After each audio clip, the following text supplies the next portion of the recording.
1주년이었습니다. 그날 어느 일간지에 보니까 정호승 씨의 꽃이 진다고 그대를 잊은 적 없다라는 시가 실렸습니다. 제가 몇 년만 읽어보겠습니다. 꽃이 진다고 그대를 잊은 적 없다. 별이 진다고 그대를 잊은 적 없다. 그대를 만나러 팽목항으로 가는 길에는 아직 길이 없고, 그대를 만나러 기차를 타고 가는 길에는 아직 선로가 없어도 오늘 또 그대를 만나러 간다. 제 가슴을 가장 먹먹하게 만들었던 부분이 중간역에 나오는 식구인데요. 엄마는 신발을 버리고 그 길을 따라 걷는다. 아빠는 아픈 가슴에서 그리움의 면발을 뽑아 세상에서 가장 맛있는 짜장면을 만들어 주었는데 친구들이랑 맛있게 먹긴 먹었느냐라는 식구입니다. 이 시를 읽는 내내 가슴이 먹먹하고, 이 시를 읽고 계속 이 시가 제 마음속에 맴돌았습니다. 그날 마침 시화공단에 우리 성도님 사업장에 신방을 다녀오는 길에 비가 내리는데 마음이 참 울적했습니다. 그 순간 어느 생각이 들었냐면, 이 시화공단이 안산에 가까운데 안산에 분명히 이 부모님들이 안산에 있는 어느 교회를 다니는 분들도 있을 텐데 그 교회 목사님들은 이분들에게 어떤 위로를 하고 있을까? 그런 생각을 하면서 계속 운전하고 오는 동안에 우리 교회는 세월호로 인해서 자식을 먼저 떠나보낸 성도님들은 없지만 이런저런 일로 빼앗기고 찢기고 잃어버린 그런 분들이 하나하나 생각이 났습니다. 어떤 청년의 얼굴은 취업을 하고 싶어도 취업하지 못해서 자기의 인생의 절망날의 시간을 빼앗겨버린 청년의 얼굴도 떠오르고요.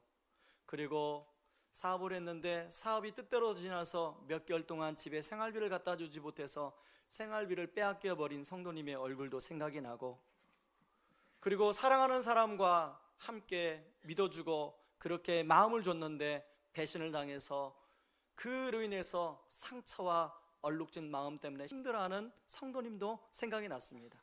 여러분, 그러면서 저는 이 빼앗긴 마음을 가진 사람들이 과연, 물론 그 세월호로 인해서 자식을 떠나보낸 사람들이 가장 마음이 아프겠지만 우리 인생은 이런저런 일로 빼앗기고 찢기고 잃어버리는 인생이구나, 그런 생각을 하게 되었습니다. 그런 생각을 하고 오는 가운데 갑자기 찬송가 하나가 떠올랐습니다. 방금 제가 박진희 집사님한테 부탁했던 내 평생에 가는 길이라는 찬송가가 떠올랐어요. 왜냐하면 이 내 평생에 가는 길이라는 이 찬송을 작사하신 분이 스태포드라는 분인데 세월호에 자식을 잃은 부모님과 똑같은 상황에 있는 분이에요. 이분에게는 아들 하나, 딸 넷이 있었습니다. 근데 막내 아들은 4살 때 이제 폐렴으로 먼저 하늘나라를 보냈습니다. 그리고 딸 넷이 있는데요, 이제 이분이 시카고에서 사업을 했는데 시카고 대화재로 인해서 자기 가지고 있던 빌딩이 다 불에 탑니다. 자기의 모든 재산을 잃어요. 그래서 도저히 이제 미국에서의 삶은 이제 그만 정리하고 프랑스에 가서 살아야겠다 생각을 하고 아내와 4딸을 먼저 프랑스에 가는 배를 태워 보냅니다. 그런데 들려져 오는 뉴스에 의하면 아내와 4딸이 탔던 배가 침몰했다는 거예요. 지금이야 핸드폰이 있고 지금이야 통신이 발달돼서 소식을 금방 알 수 있지만 한참 뒤에 너무 궁금하고 있던 때에 전보가 하나 날라왔어요. 여보, 미안해요. 당신이 사랑하는 4딸이 다 하늘나라에 먼저 갔어요. 저만 살아남았어요. 그래서 자기는 짐을 정리하던 것을 그만두고 프랑스로 갑니다. 프랑스로 가는 배를 타고 가는데 선장이 스태포드 씨, 잠깐만 와보세요. 바로 이곳이 당신의 딸들이 탔던 배가 침몰했던 장소입니다. 스태포드가 그 말을 듣자 자기 선실로 들어가요. 그러면서 하나님 앞에 엉엉 웁니다. 하나님 왜 그러셨어요? 하나님 왜 그러세요? 왜 제 인생을 이렇게 만드세요? 하나님께 모든 억울함을 다 토해냅니다. 그런 억울함을 한참 동안 토해냈어요. 그러다가 스태포드 마음 안에 갑자기 세상이 줄 수 없는 평강이 찾아오기 시작해요. 그런 평강을 스태포드가 누리면서 그때 썼던 이 시가 바로 내 평생에 가는 길이라는 찬송시입니다. 저는 어떻게 스태포드 안에 똑같은 그런 경험을 하고 사랑하는 자식을 그렇게 떠나보내는데 그런 평강으로 이런 시를 질 수 있을까를 생각해 보게 되었습니다. 여러분, 우리가 읽은 오늘 성경에도 보면 19절 말씀에 보면 이런 말씀이 나옵니다. 그때 스데반의 일로 일어난 환난으로 말미암아 흩어진 자들이 베니게와 구브로와 안디옥까지 이르러 유대인에게만 말씀을 전하는데, 오늘 성경에도 자신의 인생의 소중한 것들을 빼앗기고 찢기고 잃어버린 사람들이 나옵니다. 여러분, 여기 환난으로 말미암아 흩어진 자들이란 말에다가 밑줄을 치시기 바랍니다. 이 사람들은 원래 예루살렘 교회 성도들이었어요. 여러분, 예루살렘 교회는 어떤 교회냐면, 예루살렘 교회는 처음으로 최초로 만든 초대교회예요. 예루살렘 교회가 어떤 교회인가를 잘 알기 위해서는 사도행전 2장 43절에서 47절 말씀을 보면 너무 잘 압니다. 예루살렘 교회는요, 기사와 표적이 많이 나타났던 교회예요. 그리고 예루살렘 교회는 자기 것을 여기지 않고 재산과 소유를 팔아서 서로 돕는 교회예요.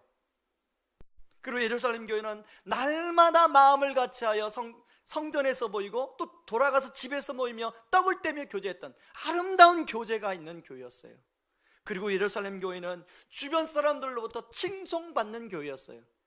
여러분이 예루살렘 교회 성도라면 신앙생활에 행복하겠습니까? 안 하겠습니까? 굉장히 행복하죠. 많은 목사님들이 우리 교회도 예루살렘 교회로 돌아갔으면 좋겠다 라고 이 본문을 인용합니다. 그런데요, 어찌 됐든지 이 예루살렘 교회에 핍박이 일어납니다. 환난이 일어나요. 그래서 사람들이 뿔뿔이 다 흩어져요. 정든 고향을 떠나요. 그리고 살고 있던 집을 떠나요. 그리고 삶의 터전을 떠나요. 뿔뿔이 흩어져요. 여러분, 혹시 영화 국제시장을 보셨습니까? 그 국제시장 영화를 보면 처음에 흥남부두에서 그 중국군을 피해서 피난 가는 피난민들의 행렬이 나와요. 바로 오늘 이 흩어진 사람들은 바로 그런 사람이었어요. 여러분, 안디옥까지의 거리가 500km입니다. 얼마나 핍박이 심했으면 안디옥까지 500km까지, 그 당시는 교통편도 여의치 않았을 텐데 그렇게 피난을 갔겠어요. 여러분, 사도행전 8장 3절에 그 당시에 그 핍박에 대해서 교회를 잔멸할 때, 제가 예전에 그 말씀을 할 때 아마 이걸 비유로 설명을 했습니다. 여러분, 혹시 기억나세요? 그래도 또 기억 안 나는 분들이 있을지 모르니까, 여러분, 제가 포도밭의 비유를 들었습니다. 포도밭 주인이 이제 포도송이가 익어가는 것을 보고 이제 곧 수확을 해야겠다, 수확할 때만 기다리는데 아침에 자고 일어났더니 산에서 멧돼지가 내려와서 포도밭을 다 짓이겨 놓은 상태, 그게 교회가 잔멸한다는 그런 뜻이라고 제가 말씀드렸어요. 여러분, 그 예루살렘 성도들이 얼마나 신앙을 뜨겁게 했습니까? 성령의 역사가 참 많이 일어났던 교회예요. 많은 사람들 칭송받았던 교회예요. 신앙생활이 너무 재밌었어요. 그런 정들었던 교회를 떠나보내는 성도들의 마음이 얼마나 가슴이 아팠겠어요. 그런데 바로 그런 아픔과 상처를 가진 빼앗긴 사람들이 오늘 본문에 보니까 안디옥 교회의 기초를 세우는 시작점이 되고 있더라는 것입니다. 20절 말씀을 같이 봅니다. 그 중에 구브로와 구레네 몇 사람이 안디옥에 이르러 헬라인에게도 말하여 주 예수를 전파하니, 이 그 중에라는 것은 흩어진 사람들 중에라는 뜻입니다. 21절, 주의 손이 그들과 함께 하심에 수많은 사람들이 믿고 주께 돌아와더라. 흩어진 사람들이 주 예수를 전파했더니 주께서 함께 하심으로 말미암아 많은 사람들이 주께로 돌아오는 역사가 일어나요. 상식적으로 생각해 보면 빼앗기고 찢기고 잃어버린 사람들은 아무것도 할 수 없을 것 같아요. 그런데 놀랍게도 하나님이 함께 하시니까 빼앗기고 찢기고 잃어버렸던 사람을 통해서 하나님이 안디옥 교회라는 건강한 교회를 세우고 있더라는 것입니다. 특히 오늘 보면 마지막 28절 30절은요, 안디옥 교회가 이제 흉년이 들었던 예루살렘 교회 성도들을 향해서 헌금을 모아서 구제금을 보내주는 그런 내용이 나옵니다. 여러분, 안디옥 교회의 예루살렘 교회는요, 안디옥 교회의 모교회예요. 이 안디옥 교회는 자식과 같은 교회예요. 그 안디옥 교회가 자기 모교회 성도들을 위해서 헌금을 걷어서 보내주고 있더라는 거예요. 그 당시 흉년이 들었으면 안디옥 교회도 흉년이 들었죠. 그런데 어려운 가운데서 돈을 모아서 기꺼이 그렇게 하나님의 사랑을 흘려보내는 교회가 되더라는 것입니다. 저는 우리 교회, 의왕우리 교회가 이 안디옥 교회처럼 이런 하나님의 사랑이 흘러가는 그런 교회가 되기를 바랍니다.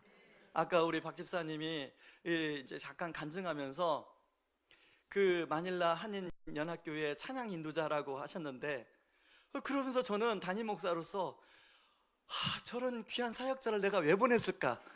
그때 떠나갈 때 막 강력하게 붙들지, 그런 마음이 인간적으로 듭니다, 사실은. 그러나 하나님이 가시고 보내실 때는 기꺼이 흘려 보내는 것이 그것이 하나님의 뜻이라고 생각해요. 그게 교회가 해야 될 일이라고 생각합니다. 여러분, 제가 오늘 설교 제목을 빼앗긴 들에도 범은 오는가라는 제목으로 졌습니다. 여러분, 정말로 빼앗긴 들에도 범이 올 수 있을까요? 오늘 안디옥 교회를 보니까 빼앗긴 들에도 범이 와요.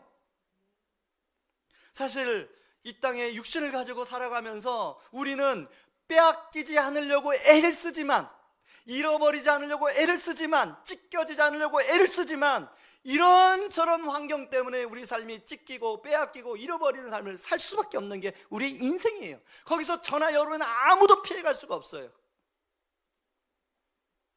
근데 중요한 것은 사탄은 찢기고 빼앗기고 잃어버려서 우리를 그 사탄의 구렁텅이로 집어넣지만, 우리 하나님은 구렁텅이로 집어드리는 사탄을 막고 우리에게 범을 주시는 하나님인 줄 믿으시기 바랍니다. 저는 이렇게 기도합니다. 하나님, 안디옥으로 피난갔던 사람들을 치유해 주신 것처럼, 그리고 안디옥 교회로 세우신 구심점을 삼아 주신 것처럼, 하나님, 세월호로 인해서 사랑하는 자식을 떠나보낸 그 부모님들의 마음을 치유하여 주시고, 하면 그분들의 마음의 인생에도 가정에도 봄이 오게 하여 주옵소서. 저는 오늘 우리 교회에서 예배드리는 모든 성도들 안에 이런 하나님께서 인생의 봄을 허락해 주시는 은혜가 있기를 주의 이름으로 축원합니다. 그렇다면 어떻게 하면 우리가 빼앗긴 들의 봄이 올 수 있을까요? 첫 번째는 복음 안에 녹아지는 삶이 필요합니다. 우리가 이런저런 뭔가 잃어버리고 빼앗기게 되면요, 우리 안에 마음에 드는 생각은 너무 마음이 아파요. 그리고 고통스러운 날을 보내게 돼요. 그것 때문에 잠을 못 이루는 시간을 보내게 돼요. 주변에서는 빨리 잊어버리라고 말하는데, 그런 말을 들을수록 새록새록 생각이 나요. 하늘빛 우리 교회 왕재순 목사님이 사모님을 이제 떠나보내고 얼마 지나지 않아서 저한테 들려준 얘기입니다. 이제 사모님 장례식을 다 치르고 교회에 돌아와 보니까 본인은 너무 마음이 슬픈데 성도들은 계속 등록을 하는 거예요. 그리고 교회 성도들은 뭐가 좋은지 싱글벙글 본인이 곰곰이 예배를 인도하는데 생각하는데, 나만 이상한가? 나만 이렇게 힘들어서 울적한가? 다른 사람 다 괜찮은데 나만 이상한 거 아닌가? 그런 생각을 한참 했다는 거예요. 여러분, 사람은 힘든 고난이 오래 길어지면 잘 버티는 사람들도 지치게 됩니다. 낙심과 절망이 처음에는 없던 사람들도 시간이 지나면 지날수록 낙심과 절망이 찾아오게 돼 있어요. 그래서 보통 이렇게 큰 어려움을 당하는 사람들을 그 당시는 사람들이 가서 많이 위로해 주는데, 가장 위기가 6개월 때 찾아온답니다. 그 다음에 그리고 1년, 이렇게 그런 위기가 찾아오는 위기가 있대요. 그때 잘 위로해 줘야 되는 거예요. 하나님을 믿는데 왜 나에게 이런 일이 일어날까? 그리고 하나님의 사랑에 대한 의구심이 생기기 시작해요. 그리고 내가 하나님의 자녀이가 아닌가, 하나님의 내가 자녀라는 사실에 대해서 의심이 들기 시작해요.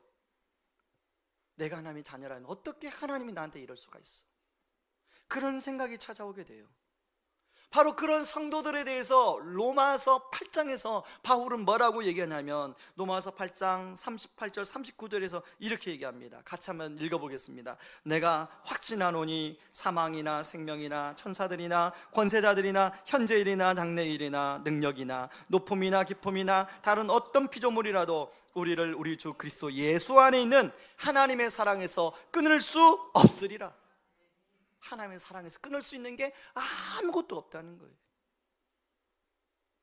바울은 그 끊을 수 없는 근거를 32절에서 얘기하는데 자기 아들을 아끼지 아니하시고 모든 사람을 위하여 내주신 이가 어찌 그 아들과 함께 모든 것을 우리에게 주시지 않겠느냐. 제가 건너 아는 분이 이제 간을 이식받아야 되는 상황이에요. 그래서 아들이 간을 이식해 줬습니다. 그런데 아들하고 혈액형이 맞지 않아서 또 다른 사람에게 간을 이식받아야 돼요. 보통 여러분 간 이식 같은 그런 것은 가족들이 많이 해주더라고요. 그래서 이제 형제들에게 쭉 그 테스트 검사를 해보니까 유일하게 간을 이식해 줄 수 있는 자격 있는 사람이 조카예요. 누나 딸. 근데 그 누나 딸은 외삼촌이 간 이식을 받아야 되는 상황이니까 기꺼이 해주겠다고, 좀 고민하다가 해주겠다고. 그런데 누가 막은지 아십니까? 누나, 그 딸의 엄마. 고민하는 거예요. 막은 게 아니죠. 계속 고민하는 거예요. 고민하는 거예요. 동생을 위해서는 딸의 그 간을 이식시켜줘야겠는데 자기 딸을 생각하면 걱정스러운 거죠. 얘가 행여나 잘못되면 어떻게 할까? 간 이식을 해준다고 그래서 이게 건강이 이상이 있고 그런 일은 없다고 그러더라고요. 여러분, 그래서 제가 이제 그 얘기를 듣고 우리 교역자들에게 물어봤어요. 그랬더니 우리 교역자 중에 한 전도사님이 예전에 자기가 교회를 섬길 때 한 성도님이 계셔서 자기의 그 신장인지 간인지 모르겠지만 이식해 주려고 병원까지 가서 검사를 다 받았대요. 그런데 혹시 딸? 그랬더니 자기 딸은 섣부르게 이렇게 결단을 못 하겠다는 거예요. 그게 바로 부모의 심정이에요. 이게 부모의 심정. 그런데 오늘 뭐라고 말씀합니까? 하나님께서 자기 하나밖에 없는 아들을 우리를 위해서 내주신 이가, 그냥 고민해서 내주신 게 아니에요. 기꺼이 내주신 이가 어찌 그 아들과 함께 우리에게 모든 것을 주시지 않겠느냐. 그러므로 고난 가운데 우리가 너무 지치고 힘들 때 우리가 사탄은 끊임없이 우리에게 참소합니다. 너 하나님 사랑하지 않는 거야. 너 그러고 보니까 하나님이 너 버리는 것 같아. 그런 얘기가 들려올 때 뭘 붙들어야 돼요? 십자가의 사랑을 붙들어야 된다는 거예요. 바울이 하는 얘기가 그겁니다. 로마서 8장을 통해서 성령님이 하는 얘기가 그 얘기예요. 여러분, 오늘 이 본문에 나오는 흩어진 사람들, 빼앗기고 잃어버리고 찢겨진 사람들이 복음을 전했어요. 그런데 여러분, 이 복음이라는 건 신념이에요. 자기가 믿는 가치, 믿는 가치를 다른 사람에게 전한다는 것은 이게 그냥 단순히 행위적인 게 아니에요. 내가 확신해야, 내 삶 가운데 그 복음이 진리라는 것을 확신해야, 믿는 가치가 진리라는 것을 확신해야 전할 수 있는 거예요. 그런데 지금 자기 삶이 어때요?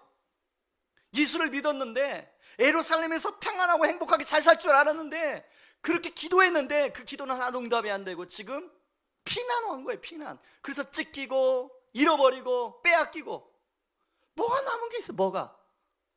그런 복음을 여러분 전할 수 있습니까? 근데 이들이 그런 복음을 전하더라는 거예요.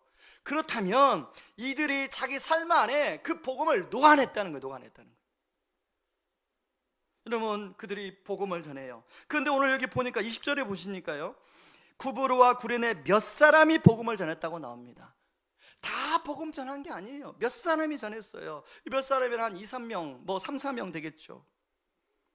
하나님은 바로 하나님의 마음을 가진 몇 사람을 통해서 일하십니다. 저는 오늘 예배드리는 저와 우리 모든 성도님들이 이런 하나님의 마음을 가진 품는 몇 사람 되기를 주의 이름으로 축원합니다. 안디오로 간 그 흩어진 사람들이 복음을 전한 결과 주의 손이 그들과 함께 하심으로 말미암아 많은 사람들이 주께로 돌아와요. 여러분, 혹시 소피실신이라는 병에 대해서 혹시 들어보셨습니까? 제가 아는 집사님 부부의 아들이 한 명 있습니다. 이 아들은 운동선수예요. 스키 선수입니다. 그래서 국가대표로도 선발이 됐었어요. 그런데 어느 날 그 아들이 소변을 보다가 화장실 바닥에 실신을 한 거예요.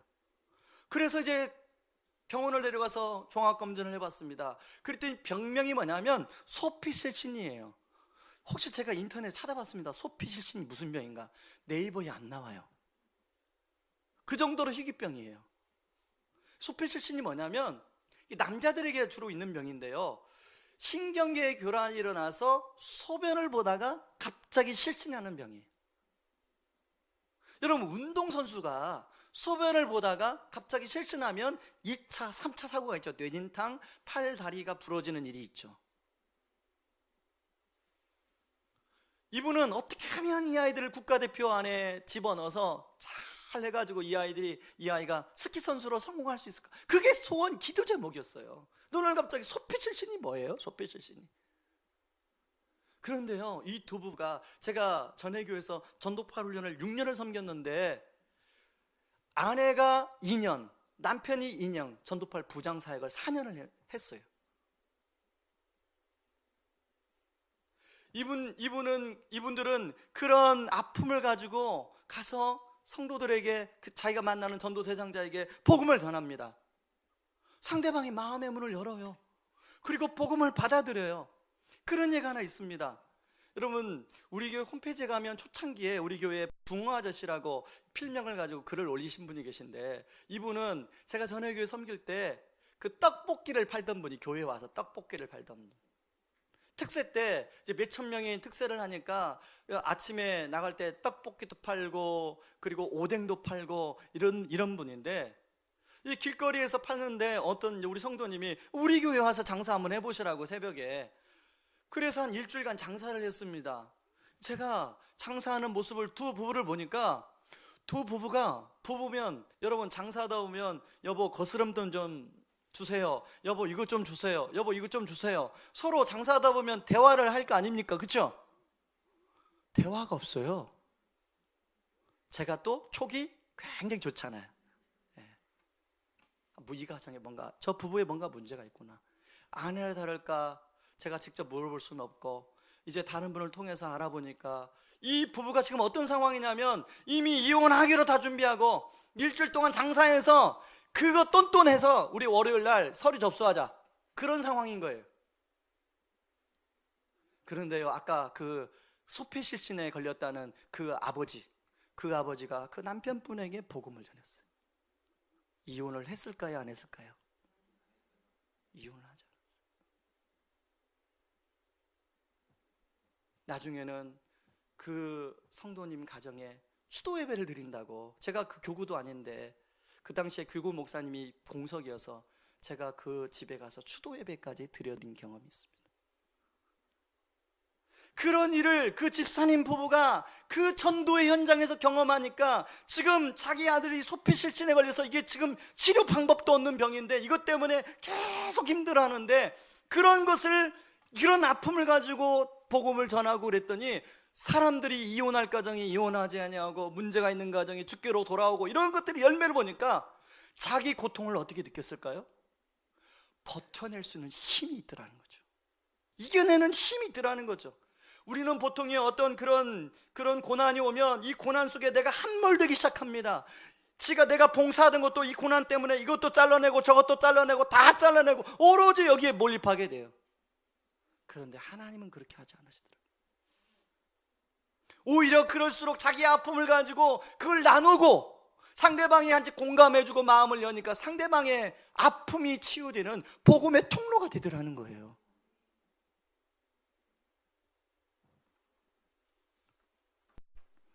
우리는 누구나 이 땅을 딛고 살 동안 이런저런 일로 빼앗기는 삶을 살 수밖에 없는 그런 존재들입니다. 그로 인해 우리 안에 약함이 많이 생길 수밖에 없어요. 여러분 일반적으로 동창회나 여러분 어떤 친구들 모임에 가면 여러분 그런 약한 것들을 드러내고 자랑합니까? 주로 동창회나 친구 모임이나 세상 모임에 가면 강한 것을 자랑하고 싶어요. 심지어는 교회 모임 안에서도 강한 것을 이야기하고 싶어요. 자랑하고 싶어요. 그게 인간의 본성이에요. 사도 바울은 뭐라고 얘기합니까? 내가 약한 것을 자랑한다고 얘기하잖아요. 왜 그러냐면 약할 때 강함이라고 바울이 이야기해요. 여러분, 우리의 약함을 복음 안에서 녹일 때 그것이 나타나는 열매는 강함의 열매로 나타난 줄 믿습니다. 여러분, 우리의 약함이 십자가 안에서 녹아질 때 그런 우리의 약함이 강함의 열매로 나타날 수 있고, 빼앗기고 찢기고 잃어버린 것들이 십자가 안에서 녹아질 때, 복음 안에서 녹아질 때 그것이 진정한 하나님이 원하시는 봄으로 바뀌어질 수 있는 줄 믿습니다. 그런가 하면 어떻게 하면 빼앗긴들에도 봄이 올 수 있을까요? 용납과 포용을 할 때 봄이 올 수 있습니다. 지난주에 제가 유대인들의 그 율법을 설명하면서 유대인들이 이방인들하고 상종하는 것을 율법에 금했다고 말씀을 드렸어요. 아니, 어느 나라의 법에 다른 나라 사람하고 밥 한 끼 먹는 것을 금하는 나라가 어디 있습니까? 그런 나라가. 여러분, 그건 유치원생도 안 하는 거예요. 그렇죠? 그런데 유대인의 율법에는 있는 거예요. 이방인하고 밥 먹는 게 금지된 거예요, 법으로. 거기에는 배경이 있다고 말씀을 드렸잖아요. 원래 유대인들 안에는 선민의식이 있어서 이방에 대한 경계심이 있는데, 가장 결정적인 계기가 되는 게 바로 BC 165년, 160년 사이에 있었던 이 시리아의 왕 안티오쿠스 에피파네스. 이 사람들이 이제 그 유대를 점령하기 위해서 유대인들의 말살 정책을 피는 거예요. 그러기 위해서 유대인들이 가장 싫어하는 성전에 그 돼지 피를 쫙 뿌리고, 그리고 안식일을 금하고 유대인들을 학대하고, 그때부터 이제 유대인들 안에 이방인들은 상종할 존재가 안 되는구나. 저 무식한 이방인들은 상종할 존재가 돼요. 상처가 되고 앙금이 되었어요. 바로 그 시리아, 그러니까 유대인들한테는, 시리아 사람들은 이방 민족 중에서도 가장 상종하기 싫어하는 민족이에요. 그런데 여러분, 오늘 본문에 보면 이 안독이라는 나라, 이 안독이라는 도시가 어디 도시입니까? 시리아의 수도예요. 그래서 오늘 19절에 보시면, 자, 흩어진 사람들이 누구에게만 복음을 전했어요? 유대인에게만 복음을 전했어요. 여러분, 이 말씀 이해하십니까? 그런데 그 중에 몇 사람이 바로 헬라인들에게 복음을 전하는 겁니다. 안디옥 사람들에게 복음을 전하는 거예요. 저는 과연 대부분의 사람들은 유대인에게만 복음을 전했는데, 이 몇 사람은 왜 헬라인에게도 복음을 전했을까를 제가 곰곰이 생각해 봤어요. 결론은 뭐냐면, 이들 안에 이 유대인과 이방인을 뛰어넘는 용납과 포용이 이들 안에 있었기 때문에 가능했다. 여러분, 이 용납과 포용은 누구로부터 오는 거죠? 용납과 포용은 하나님이 자기 아들을 십자가에 내어주신 그 사랑으로 내가 죽을 수 있었는데 나를 용납해 주시고 포용해 주신, 거기서 나오는 거 아닙니까? 이들은 바로 그 힘으로 그들을 용납하고 포용했어요. 여러분, 오늘 본문에 보면 또 용납하고 포용한 그런 예가 나오는데요, 이제 교회가 부흥하니까요, 바나바를 파송합니다. 바나바가 열심히 목회를 했어요. 혼자서는 감당할 수가 없어요. 사람이 너무 많아졌어요. 그래서 누구를 데려오냐면, 이제 다메섹에서 갑자기 은혜를 받고 변화된 사울, 예루살렘 사로들에게 별로 인정받지 못해서 다소에 칩거하고 있는 사울을 불러와요. 여러분, 바나바는 기질이 어떤 기질이냐면 옆에서 다른 사람을 잘 돕는 기질이에요. 오늘 성경에 보면 착하고 충성된 사람이라고 그랬어요. 사람을 잘 세우는 스타일이 이 바울이에요. 근데 바나바예요. 사울은 어떤 기질이냐? 사울은 앞에서 사람들을 이끌어가는 그런 기질의 사람이에요. 그래서 스데반을 죽일 때 누가 가장 앞장섰어요? 사울이 앞장선 거예요. 이 기질에 따라서. 여러분, 바나바와 같은 기질과 사울 같은 기질이 잘 동역할 수 있겠습니까? 참 동역이 어려워요. 잘 서로 협력하고 조화롭게 사역하는 게 어려워요. 그런데 오늘 본문에 보니까 바나바와 바울이 함께 동역함으로 어떤 결과가 일어나요? 26절에 같이 한번 읽어봅니다. 시작. 만남의 안디옥에 데리고 와서 둘이 교회에 1년간 모여 있어 큰 무리를 가르쳤고 제자들이 안디옥에서 비로소 그리스도인이라 일컬음 받게 되었더라. 이제 교회만 부흥될 뿐 아니라 사람들이, 믿지 않는 사람이 볼 때 저 사람들은 진짜 예수쟁이가 됐네. 저 사람들은 진짜 예수 냄새가 나는 사람들이 되어가고 있네. 그래서 불리운 게 그리스도인이라 불리운 거예요. 크리스찬이라 불리운 거예요. 그 전까지는 그리스도인이란 단어가 없었습니다.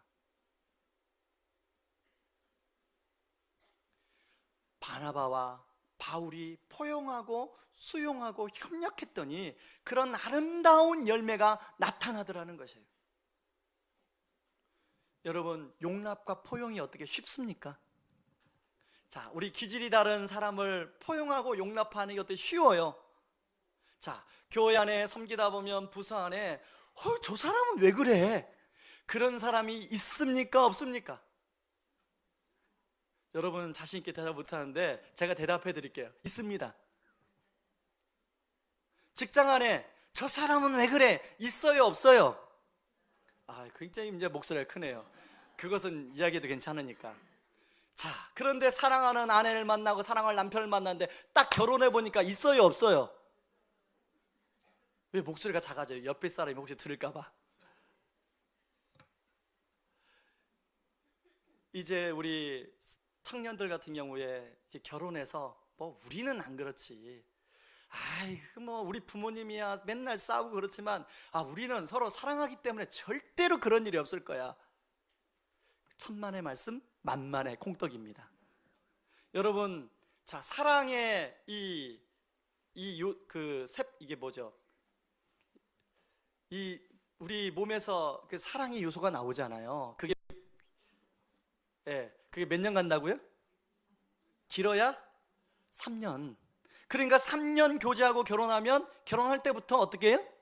싸워요. 그럴 때는 어떻게 해야 돼? 결혼생활 유지하려면 포용하고 용납해 줘야 돼. 용납하고 포용해야 돼.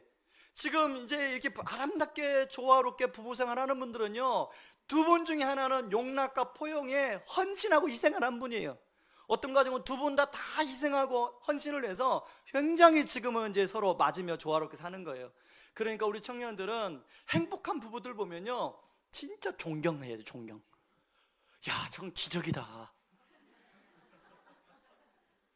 어때요, 여러분? 우리 어르신들 결혼 생활 행복하게 하는 게 기적입니까? 기적 아닙니까? 기적이에요. 나 같은 부족함이 많은 사람을 어떻게 이렇게 참 부족함이 많은 여자와 만나서 결혼하는데 이렇게 행복하게 살까? 그건 기적이에요, 기적. 이거 설명이 안 돼, 설명이 안 돼. 기적이에요. 그러니까 여러분, 사랑하는 남편들이요, 아내가 포장 않고 화장 않고 아침에 부시시하고 그럴지라도 오늘 또 기적입니다. 오늘 또 기적입니다. 혹시 여러분 옆에 여러분 배우자가 있으면 손을 잡아주시면서 여보, 오늘 또 기적입니다. 여러분, 오늘 본문에 보면 또 용납하고 포용하는 내용이 하나 더 나오는데요. 자, 바나바가 이제 혼자서 감당할 수 없으니까 사울을 데려왔어요. 근데 사울을 데려오기 전에 이 안디옥 교회 성도들에게 내가 지금 사울을 데려오려고 하는데 당신들은 어떻게 생각하십니까? 물어봤을까요? 안 물어봤을까요? 당연히 물어봤겠죠. 목회자로 초청을 하는데. 그러니까 제가 그런 거죠. 제가 혼자 목회를 하다가 이제 부교육자를 초청해 오는데 당연히 이제 우리 성도님들을 생각하죠. 어떤 분이 와야 잘 우리 성도님들하고 잘 맞을까? 그런데 여러분, 이 지금 안디옥 교회의 시작을 누가 했어요? 흩어진 사람들. 누구 때문에 이 사람들이 흩어져 왔어요? 피난 왔어요? 주범이 누구예요? 사울이에요. 자기 가족을 감옥에 가두고, 그리고 또 자기 사랑하는 사람을 감옥에 가뒀던 그런 아픔 있는 사람, 아픔을 주었던 그 사울을 목회자로 데려온다는 거예요. 여러분, 그게 포용하고 용납이 쉬워요? 쉽지 않죠. 그런데 안디옥 교회 성도님들이 그걸 포용하고 용납을 해요. 그걸 포용하고 용납을 했더니 그 사울을 통해서 놀라운 복음의 깊은 정수를 자기들의 유익을 누리는 거예요. 미국에 가면요, 펜실바니아에 아미시 마을이라는 마을이 있습니다. 이 아미시 마을은 지금 우리는 21세기를 살고 있는데 거기는 생활이 청교도 생활을 그대로 해요. 17세기, 18세기처럼 마차 타고 다니고 그렇게 농사를 지어요. 차도 안 타고 다녀요. 그런 마을이 있는데요, 그런 마을이 유명해진 사건이 있습니다. 2006년도에 그 아미시 마을의 한 여학교에 강도가 들어와요. 정신병자라고 판명이 됐는데요, 그 강도가 총을 들고 들어와요. 그래서 10명의 어린아이들에게 총을 쐈어요. 그 자리에서 5명이 죽습니다. 그리고 5명이 부상을 당해요. 그리고 본인도 거기서 자살을 해요. 그리고 몇 시간 후에 그 피해자 부모들이 그 총을 쏜 살인자의 부모에게 찾아가서 용서를 해줍니다. 그리고 그 살인자의 부모를 위로해줘요. 그리고 며칠 후에 살인자의 장례식이 치러지는데 대부분의 장례식장의 반 이상이 아미시 교회 교인들이었어요. 여러분, 그게 우리의 상식으로 이해가 됩니까? 그래서 나중에 한 사회학자가 이걸 연구했어요. 어떻게 이 사람들이 그걸 용납하고 포용할 수 있었을까? 그래서 쓴 책이 아미시 그레이스라는 책이에요. 그 책에 보니까, 아미시 그레이스의 그 책에 보니까 이들이 포용하고 용납할 수 있었던 그 근거가 어디냐면, 예수님이 나를 그렇게 죽을 수밖에 없는 나를 포용하고 용납해 주셨기 때문에. 자기들이 그렇게 포용하고 용납할 수밖에 없었다는 거죠. 여러분, 이처럼 진정한 복음을 경험한 사람은 다른 사람에 대해서 포용과 용납의 선물을 받을 수가 있습니다. 저는 예수를 믿고 가장 제가 감사한 것 중에 하나가, 제가 평생 미워했던 제 아버지, 제가 평생 미워했던 제 동생을 용서할 수 있었다는 것에 정말로 감사해요.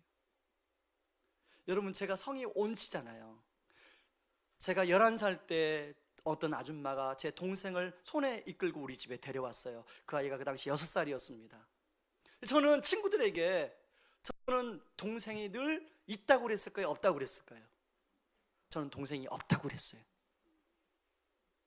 그런데 제가 성씨가 뭐예요? 그렇게 저는 성씨를, 온씨란 성씨를 싫어했던 적이 그때 진짜 없었어요. 정말 싫어했어요. 김씨면은 제가 말하는 말이 맞아야 말이에요. 동생이 없다는 말이. 근데 온씨는 딱 하나밖에 없잖아요. 우리 교회도 온씨 하나밖에 없잖아요. 참, 우리 아버지가 왜 하필이면 온씨였을까? 최씨, 김씨, 이씨였으면 얼마나 좋았을까? 근데 정말 많이 생각했어요. 왜냐하면 최씨, 김씨, 이씨, 또 박씨, 이거 뭐 동생 안 닮았으니까. 그리고 이제 동생이 온씨잖아요. 네 동생 있잖아. 친구들도 물어봅니다. 야, 그런데 너는 왜 동생하고 이렇게 안 닮았냐? 당연히 안 닮지. 엄마가 다른데. 참고로 제 동생은요, 이정재를 닮았습니다.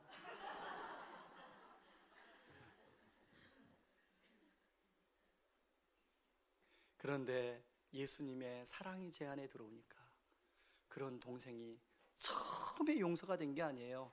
시간이 점점 지나면서 제 안에 포용이 되고 용납하기 시작하고 제 동생으로 인정하기 시작하고, 그리고 그 동생을 제 진짜 친동생처럼 여기게 되어지는 은혜가 제 안에 주어지더라는 거예요. 여러분, 제 인격 안에는요 그런 힘이 없어요. 그런데 그 십자가의 사랑이 제 안에 들어오니까 그 힘이 생기더라는 거예요. 여러분, 빼앗긴 들에도 봄이 올 수 있을까요?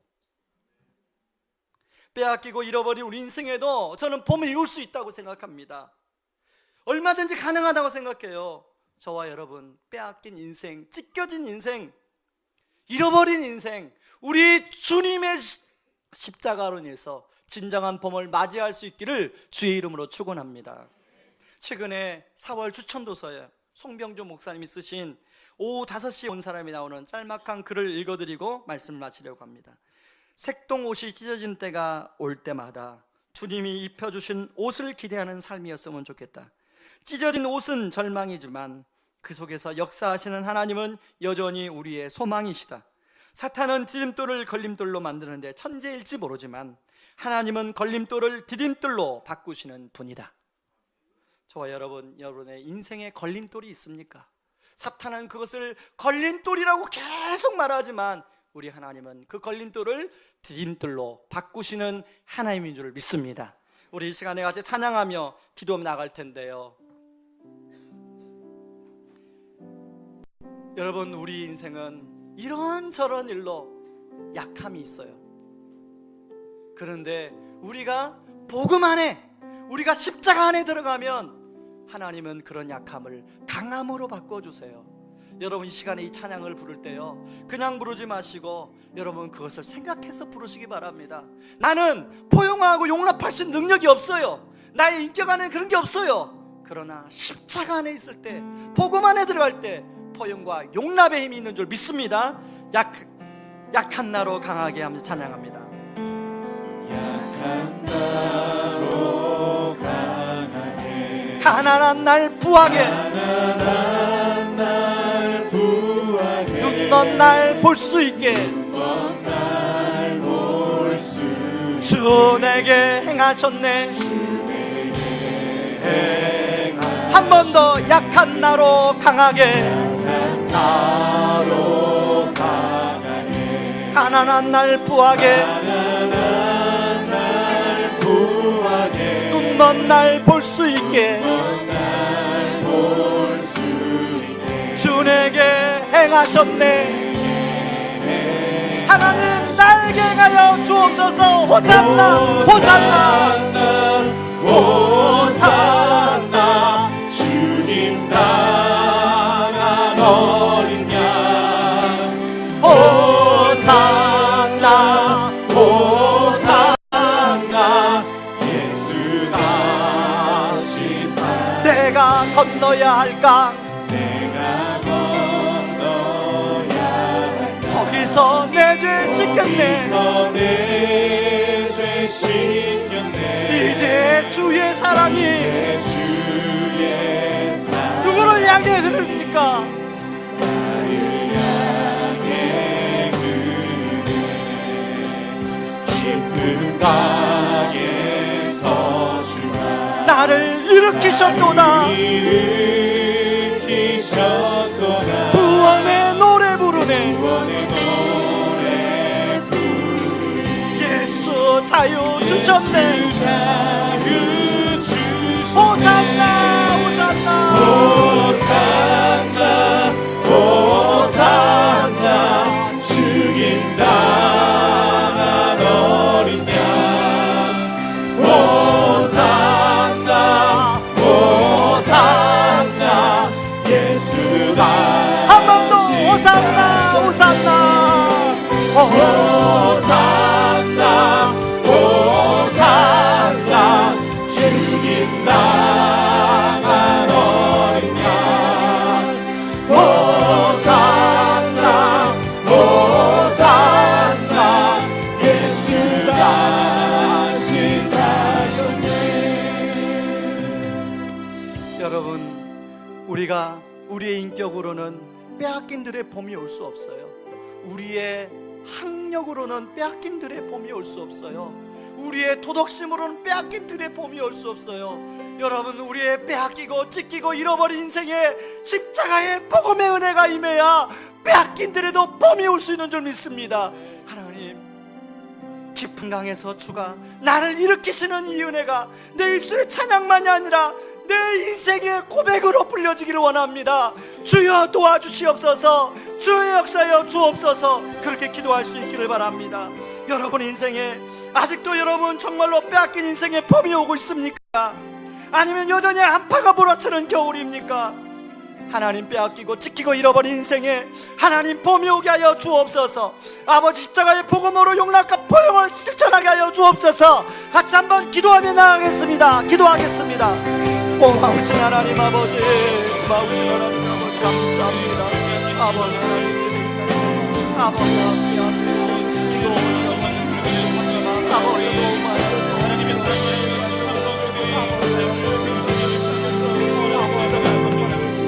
너무 많이 아버지 저를 구원하여 주시고 아버지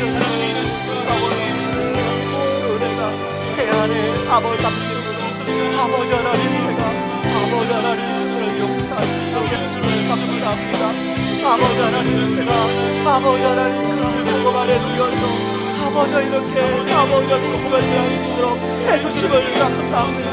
하나없기는 아버지 우리 성도님들 여전히 빼앗기고 여전히 찢기고 여전히 잃어버린 것 때문에 힘들어하는 우리 성도님들에게 아버지 십자가의 복음의 은혜가 더 깊이 동하게 하여 주셔서 아버지 그것을 빼앗긴 것이 아니라 잃어버린 것이 아니라 그것이 별로 바뀌어주는 놀라운 은혜가 있게 하여 주시옵소서. 아버지 하나님 아버지를 우리는 내 모습으로 포용하고 용납할 수 없습니다. 아버지 나에게 아버지 상처를 준 사람 어떻게 포용하고 용납할 수 있습니까? 아버지 하나님 아버지를 십자가에 아버지 주님이 아버지 하나님 나를 포용하고 용납해 주지 않으셨습니까? 아버지 십자가의 주님이 아버지를 포용하고 용납해 주시도록 아버지 우리가 함께 포용하고 용납하여 아버지 하나님 그런 안녕교회 놀라운 은혜가 있게 하여 아버지 바라옵니다. 아버지 우리 교회를 통하여 아버지 하나님의 사랑이 올라갈 수 있게 하여 주시옵소서. 아버지 나와 우리 성도님의 사랑을 통하여 하나님의 사랑을 내보내는 안녕교회 같은 노래를 주게 하여 주옵소서. 아버지 하나님 아버지 하나님 우리 교회가 이 하나님의 사랑을 내보내는 안녕교회가 되게 하여 주옵소서. 호산나 호산나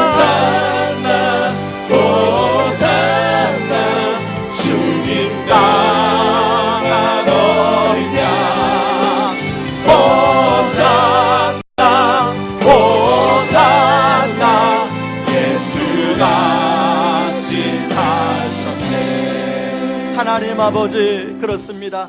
아버지 우리가 이 땅에 살아가는 동안 찢기고 빼앗겨버리고 잃어버리는 것을 피할 수가 없습니다.